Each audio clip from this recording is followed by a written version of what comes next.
Hi guys, I'm Mark Walker, welcome back to SwitchUp. Now I know many of you, just like myself, absolutely love RPGs, and after my first 10 was received really well, most of you said yeah, let's have the other 10. So here are the next 10 RPGs coming to the Nintendo Switch. Some of them are ARPGs, some of them are action RPGs, some of them you could say, oh, that's actually just an adventure game, but I've chucked it in anyway because it looks amazing. With that being said, a massive thanks. We had almost 800 subscribers yesterday, that's crazy. About to hit the 100,000. We're giving away copies of Children of Mortar all over the shop because, well, we might as well, we got them. And with all of that said, let's jump into the video.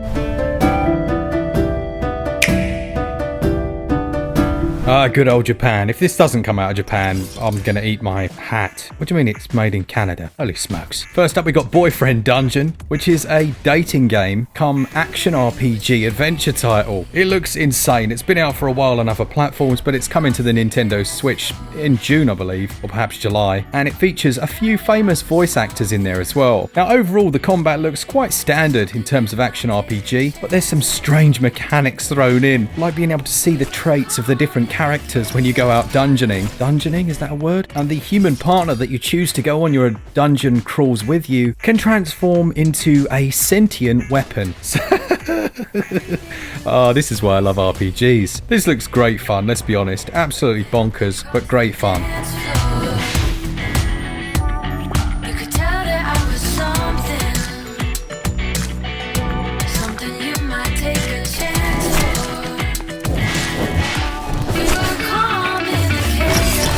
Next up then we've got The Legend of Heroes Trails of Cold Steel 3. Nice catchy name there. This one's from NIS America and was developed by Nihon Falcom. This one's a traditional JRPG with turn-based battles, similar to the last two games in the series. Now, as per the highly detailed Wikipedia page, the emphasis this time around was on speeding up that battle system, which is never a bad thing in my book. Overall, this looks quite a good game, but perhaps a title where maybe you should have played the first two games in the series. This time around, the story focuses on Reen Schwarzer, who is now a military professor. But what's interesting is these have actually sold better outside of Japan than they have inside, and that's the same for the E series, which has received so much love since it released. One to perhaps check out when it launches very soon. So far, I'm not impressed. Well, we were enemies last time we met. I don't like Arabonia, and I don't think much of you either.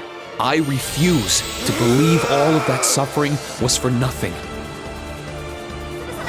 Coming out next month, the 25th to be precise, we've got Brigadine, The Legend of Runertia?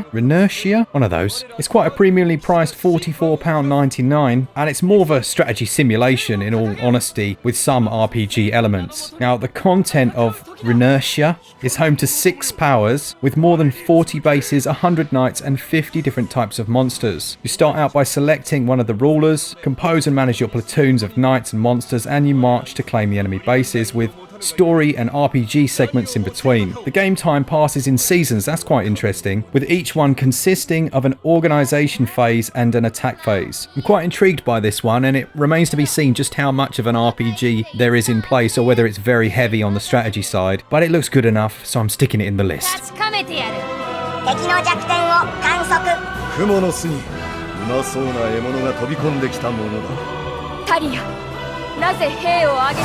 Next up, we've got, well, it's the one and only Paper Mario, the Oragami King, which is blatantly not an RPG, is it? It's an action-adventure title. But again, it's another one that has to go in. It looks so good. The plot goes that the devious King Ollie has transformed Princess Peach into origami, uprooted her castle, and sealed it shut with magical paper streamers.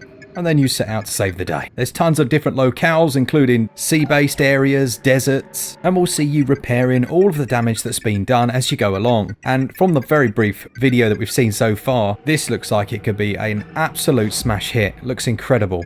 Certainly a game to keep your eye on.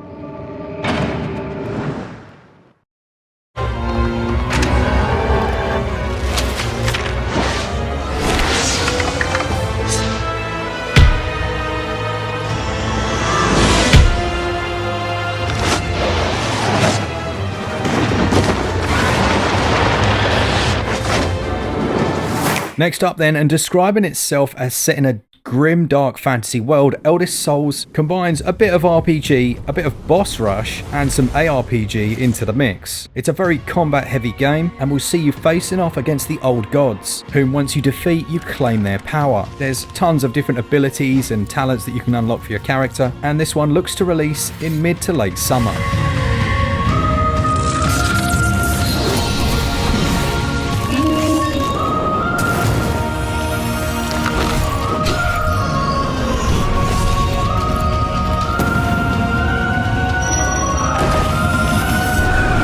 Another that you could definitely class as an action-adventure come RPG, but looks amazing, is Hellpoint. Now, this looks to combine Dark Souls with Dead Space, two of my favourite series of all time. In fact, they're probably the top for me of both of those genres. And if it gets anywhere close to that, it's going to be incredible. Now, it describes itself as a dark and challenging action RPG set in a heavily atmospheric sci-fi universe where the lines between science and the occult are blurred. All of this takes place on a derelict space station called Irid Novo, and there's definitely more than a touch of horror to the experience. It was originally kickstarted and received over 1,000 backers, which was enough to fund the game in not a great deal of time at all. Now, it's another Canadian studio, and what's interesting and what would be nice if it can arrive to the Nintendo Switch version is the fact that it includes split-screen co-op. It looks good, let's hope it lives up to the claims.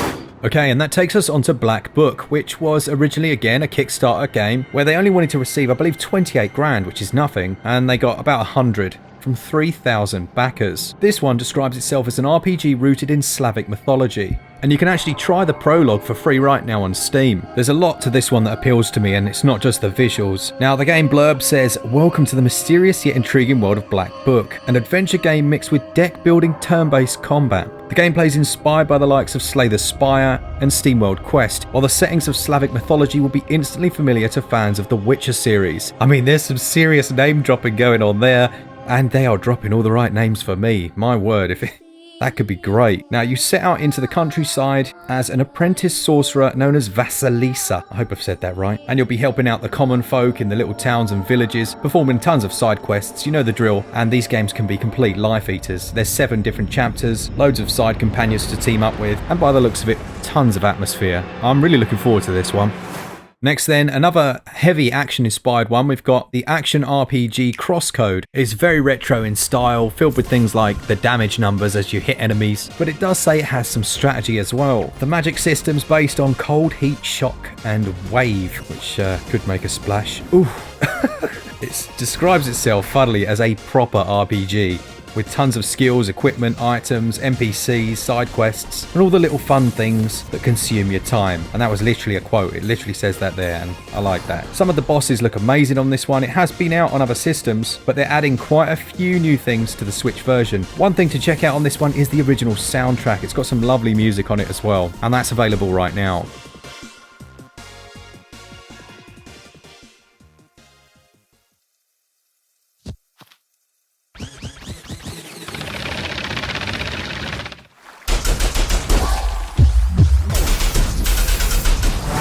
Next up, we have the sequel to the massively popular Pillars of Eternity, which unfortunately launched with some serious issues later in the game, as well as some unusual UI bugs. Now, Versus Evil worked hard with the developers to bring this up to a better state, but it's not perfect. And interestingly, Obsidian said in January how difficult it's been to bring Pillars of Eternity 2 Deadfire over to the Switch, saying that although their development was tough for other consoles, it was significantly multiplied in terms of the difficulty to bring it across to the Switch, which is why it's seen a couple of delays already. What we do know though about the Switch version when it finally gets here is that it's going to be the ultimate version, which essentially has every single piece of content and update that was released for the PC version over the last 2 years, but that the Switch version won't have anything exclusive. So I guess it's going to be another scenario whereby if you own any other console and don't want it portable, you're going to go elsewhere. But they're great games, and let's just hope they do a slightly more thorough job this time on Switch.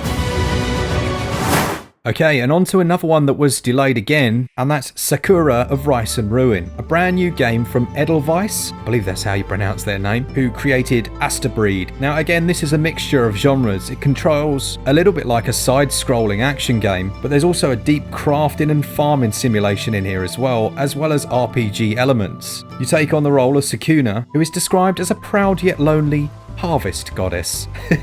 Now, your base area is actually fully 3D and is where the simulated harvesting takes place, and is, in all fairness, looking to be quite complicated and complex, which is no bad thing. There's an overarching story that obviously ties the whole experience together based around her life and those who are around her. This really, from the visuals alone, looks lovely, but I'm potentially thinking it's more of an action game than it is RPG. Still, it looks really nice.